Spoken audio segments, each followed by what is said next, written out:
Nia Johnson's fingers trembled as she scanned the last bottle of shampoo. The beep of the register echoed louder than it should have, her heart thudding beneath her faded Maplewood Market uniform. She forced a smile as she handed the customer their receipt, but her face ached from the effort. Lately, everything ached. 5 years she'd worked at this store. She had once felt pride wearing the name tag. But now, every shift felt like a silent punishment. The change had come with Vernon Thorne. At first, he was just another manager. Stiff, all business, the type who smiled too hard during corporate visits and didn't remember employees' names. But then came the cuts. First, the hours, slashed without warning. Then the staff, let go for minor infractions. Nia, a single mother with a son who had severe asthma, quickly learned that Vernon didn't care about life outside the store. Sick days meant write-ups. Taking her son to the ER meant fewer shifts. And fewer shifts meant barely making rent. But she didn't complain. Complaints were suicide here. Now, the once lively break room was a graveyard. The shelves were half empty, the lights dim, the customers fewer. What had once been a community store now felt like a cold machine, and the workers, its gears. Nia knew she was cracking, but she couldn't stop. She had to keep going. For Elijah, behind her, the store door chimed. Another customer? No. It was a man in uniform, but not the usual type. His Maplewood Market shirt was new, and his posture wasn't tired like theirs. He moved with purpose, eyes scanning every corner of the store like he was seeing it for the first time, that he was Marcus Sterling hadn't planned on coming here in disguise.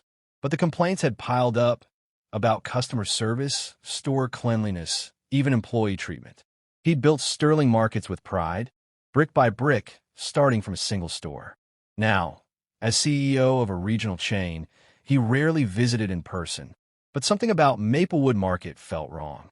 The numbers looked fine, but the soul, he could sense it from reports alone, was missing. So he'd gone undercover. His usual suit was swapped for a store uniform, cap pulled low. No one recognized him as he quietly pushed a cart through the aisles, pretending to restock shelves. He watched everything. The sullen workers, the silent customers, the tension that hung like humidity in the air. And then he saw her. Nia Johnson. She was behind Register 4. Her movements were precise, robotic. Her smile never reached her eyes. She reminded Marcus of someone trying to swim while tied to an anchor. Every time she handed a receipt, her hands quivered ever so slightly. Her shoulders drooped from invisible weight. He moved closer. Nia glanced up just once, just enough for him to catch the exhaustion behind her eyes. Not from lack of sleep, but from the slow erosion of dignity. She smiled, reflexively, then turned back to her screen. Marcus's gut twisted. This wasn't just poor management. This was something deeper. He stepped away, pretending to straighten a display of cereal boxes. But his thoughts stayed on Nia. How many others in the store were barely holding on like her? Later that day, in the cluttered back room, Marcus watched Vernon Thorne bark orders. The man's voice was sharp, sarcastic. He mocked a younger cashier for misplacing price tags. Another employee flinched when Vernon passed too close. No greetings, no warmth. When Vernon saw Marcus, he squinted. "New guy?" he asked. Marcus nodded. "Just started." "Good. Don't get comfortable. You'll either toughen up or wash out." Vernon smirked. "We run fast here." Marcus didn't reply, but inside, something settled. He'd seen enough. That evening, after his shift, Marcus stood alone in the parking lot, watching workers trickle out with tired steps. Nia emerged last, clutching a small paper bag. She looked around, cautious.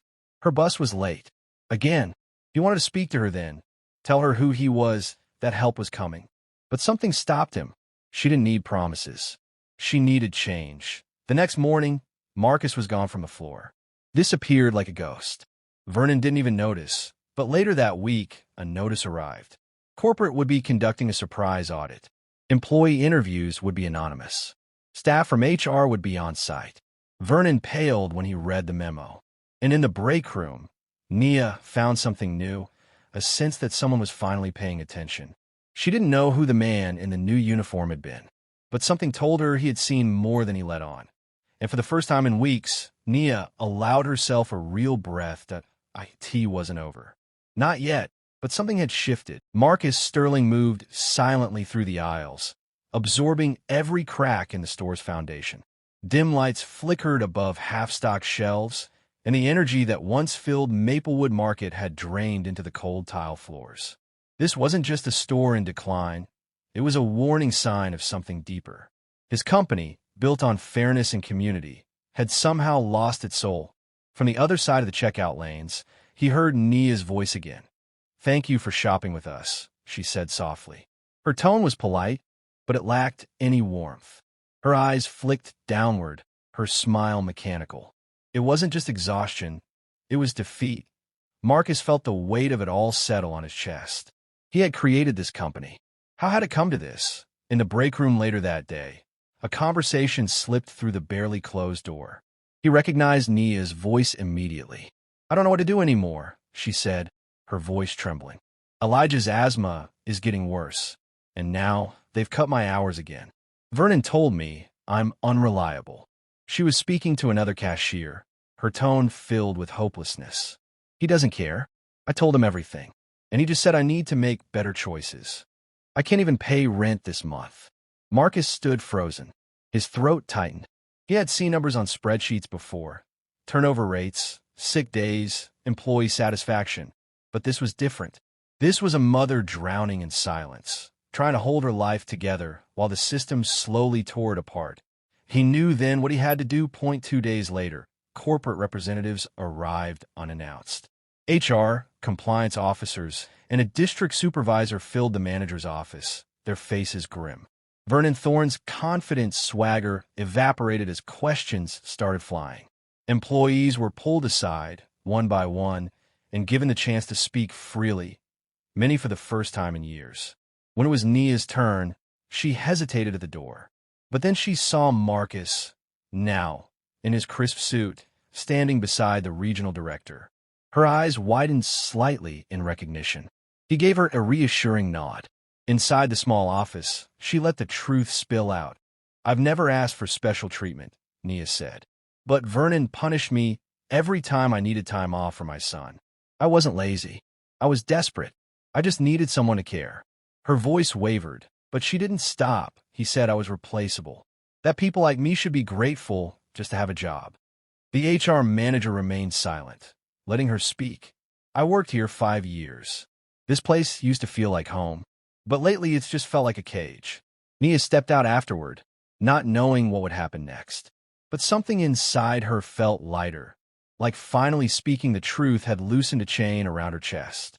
That afternoon, Vernon was escorted from the building. No ceremony, no warning, just a cold walk through the same doors he'd slammed so many others out of. Employees watched silently, some wide-eyed, a few with small, hesitant smiles.